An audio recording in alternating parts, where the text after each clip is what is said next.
In September 2015, I interviewed Caroline Lucas, then MP for Brighton Pavilion. That came in the immediate aftermath of Jeremy Corbyn winning the Labour leadership for the first time earlier that month.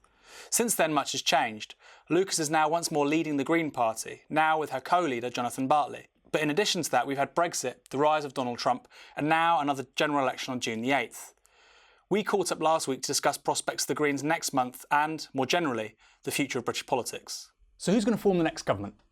Well, it's a brave person these days who predicts too far ahead when it comes to politics. But, all the signs are, obviously, that it looks as if Theresa May is on course for a landslide majority. And that is deeply concerning because the kinds of policies that she's pursuing are not going to be ones, I would argue, that are going to be good for the majority of people who are struggling to get by in Britain today. So you're pretty certain it's going to be a big Tory majority?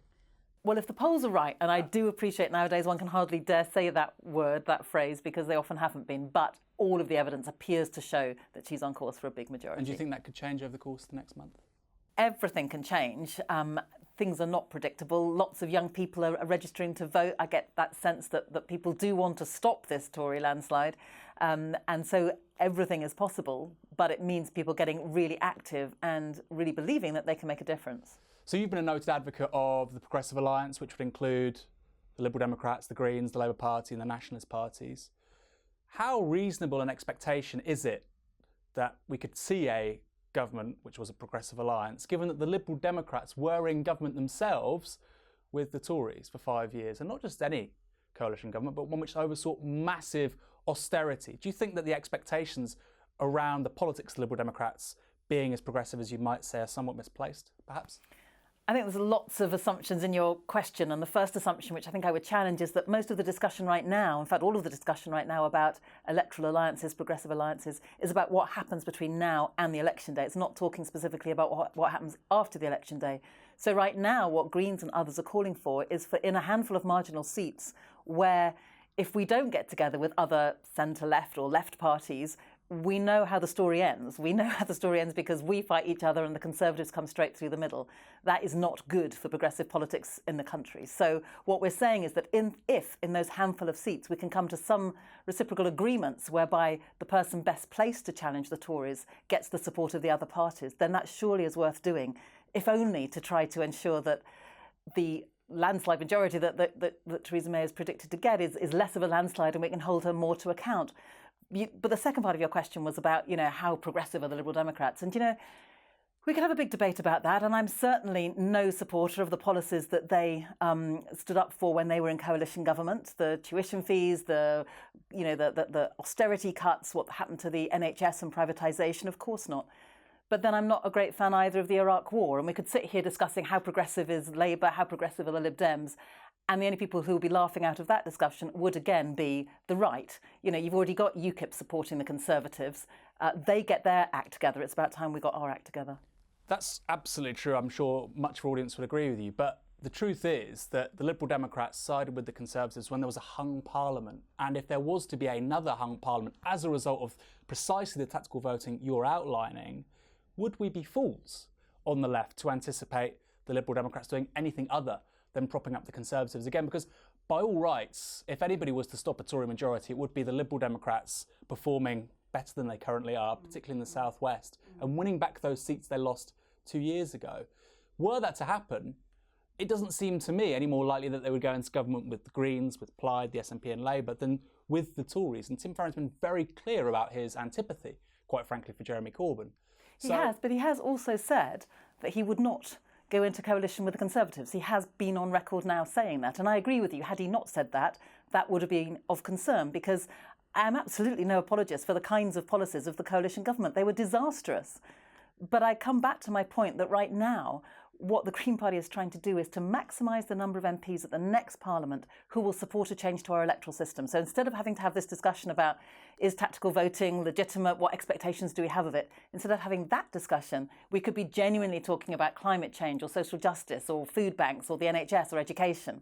So right now what we're trying to do is to maximise the number of those MPs who will fight in the next Parliament for a change to the voting system.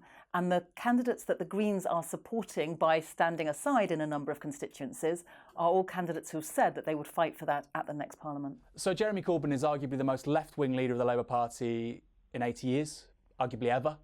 He has suffered tremendous difficulties with his own backbenchers. When you look at the Labour Party, and this is the sense I get to when I talk to many Green Party members, people I respect and often admire, yourself included, my impression is that that's the Labour Party they know, and that's why they're not in it. Has the rejection fundamentally by 2/3 of the Parliamentary Labour Party, much of the Labour Party establishment, has that surprised you? I suppose knowing what we know of some of those Labour MPs who were very active in Blair's government, some of them, then in a sense it's not surprising, but yes, it's disappointing. I mean, you know, Jeremy Corbyn has been absolutely overwhelmingly voted as the leader of the Labour Party by the membership of the Labour Party twice, and one would have thought that the other members of his party in Parliament would get behind him and support him, and that clearly hasn't happened. What I think it does open up, though, is this feeling now that the Labour Party is more than one party. And to take the subject back to an issue close to my heart around electoral reform, I genuinely think that if we had a system of proportional representation, and maybe some of the pain that the Labour Party is currently feeling because it's trying to combine the politics of Tony Blair at one end and Tony Benn at the other, maybe some of that pain could be released, because then if there are two parties in there, they could actually coexist rather than fighting one another that's happening now, which basically means that Jeremy Corbyn hasn't been able to offer the kind of robust opposition that this country desperately needs. And do you think he's got a bad deal from the media? I think he's had a terrible deal from the media. Do you think they've been biased against him? Because this is something that even some of his own MPs say this is preposterous. Yeah, it is utterly preposterous. I mean, we have a terrible media in this country that is all about, you know, quick sound bites. It's all about the interviewer, not about the person being interviewed.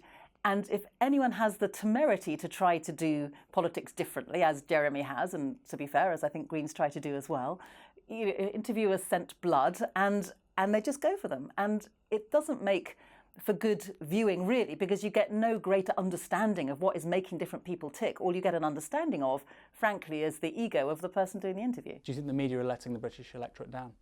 I do think that. And do you think the electorate senses that, or is that something that politicians, progressives, need to convey more strongly, that the public deserves better from the British media? I think that there is a sense of politics as a kind of game, and so maybe quite a number of the public don't mind, because the game might be quite entertaining. You know, watching someone being demolished quickly on TV might be quite entertaining, but at the end of the day, I don't think people actually trust that media. They don't actually necessarily believe what they're seeing. And that's where you see the kind of the growth of social media, and that's great. But in some ways, you don't always know where the sources of what you're reading are there either. So tackling the monopoly of the media in this country has to be absolutely one of the biggest priorities of progressive politics. So it's obviously a cause célèbre with Liberal Democrats. Should we try and stop Brexit? Well, the Green Party has been completely clear that we wanted the Remain side to win. We're incredibly sad that it didn't. We accept, of course, that on the 23rd of June, a majority of people said they wanted to come out of the EU. But what we don't accept is that that automatically means the kind of Brexit that Theresa May is pursuing. In other words, an incredibly damaging, extreme Brexit where we're out of the single market, out of the customs union, putting at risk key social and environmental protections, all free movement apparently to go. I mean, that is a really dangerous and damaging prospect. So what Greens are calling for is to say that the final deal that she finally negotiates ought to come back to the British people. And if, after the time that has elapsed since the referendum and the time of looking at that deal, if in that time people have become persuaded that the lies that they were told and the myths that were circulated have changed their mind, then it should be perfectly possible for them at that stage to vote to remain in the EU if they choose.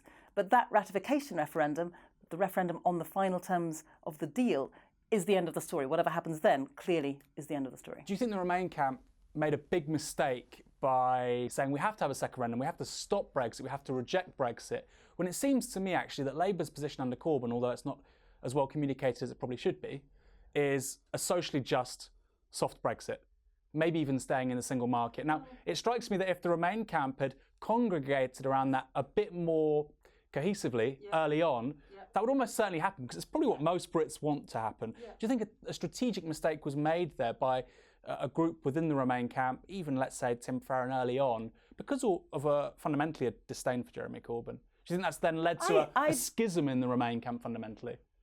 I agree with half of that, but not the other, because I'm afraid, I have huge respect for Jeremy Corbyn, and on many things I'm absolutely 100% with him. But actually the way he handled Brexit, I think, was a disaster. By saying that we will support Article 50 come what may. There were no conditions put on that. And also, he didn't try to get a group around him to support staying in the single market. In the kinds of words that were coming from him and John McDonnell straight after the referendum was, OK, that's it, Brexit, we have to do it. There was no debate. What he could have done, and this is the tragedy, what he could have done is to have worked with the Lib Dems and the Greens and the Nationalists to have a position focusing on staying in the single market and keeping free movement. That way you could have actually attracted some of the Tories over as well, the Anna Subras of the world, and we could have got that through. We could be facing, instead of the extreme Brexit that Theresa May is pursuing, we could have had an option that enabled us to stay in the single market, that kept our environmental and social protections, and crucially for us at least, kept free movement. But do you not think would you not concede that was quite difficult for the Labour leadership to align themselves with people who are quite explicitly saying we want to stop Brexit? David Lammy, dozens of Labour MPs David went Lammy against this. is one extreme. The Lib Dems weren't saying we want to stop Brexit. They were saying it's right to have a second referendum. They've always been saying it's about the democratic process. So I don't want to let him off the hook on this one, because I do think he was part of the problem. I'm not saying that the Remain campaign did a great campaign. It didn't. And at the time, we were begging them not to put up people like David Cameron and George Osborne. You should have been the face of it, shouldn't you? Well, I'm certainly not saying that, but young people should have been the face of it. Women should have been the face of it, not wheeling out your Prime Minister where, given half a chance, it's not surprising that people want to give the Prime Minister of the day a bit of a kick in the teeth if they're feeling that they've not been listened to for many years. What do you think so far of the May Premiership? I think it's arrogant. I think it's dangerous. I think it is vacuous in many senses too. And I think one of the most insulting things of this Premiership is that, having absolutely guaranteed us, looking straight down the lens, there will be no snap general election. I am a vicar's daughter. Then we suddenly have a snap general election because it's so important that we have to throw all of that aside. It's so important. But you know what? It's not so important that I might just bother to come along to the debates and share my views with other politicians. I thought that was the height of arrogance. So a recent poll showed that you're the second most popular politician amongst Londoners after Sadiq Khan, but ahead of Theresa May, ahead of Jeremy Corbyn, ahead of Tim Farron. Would you like a tilt one day at London Mayor? Well, that was a very, very nice poll, and that was very flattering. But no, we've got to have green voices in Parliament. Our political system is so centralised that if you're not at Westminster, then it's almost as if you don't exist. And I've had that experience being in the European Parliament. So I think in terms of having an impact on the political debate in the country, as well as having an impact on policies and processes, then Greens have got to be at Westminster. And the real challenge for us now is to galvanise more people behind the cause of electoral reform. And I think there's still a chance of getting that in the Labour Party manifesto. And if any of your people watching this could get on the line to their local Labour parties to push for that to be in the Labour Party manifesto, because I think increasingly Labour too is recognising that it is in their interests now to have PR. If we could only break down this electoral system, we would have a chance at the progressive politics that this country needs.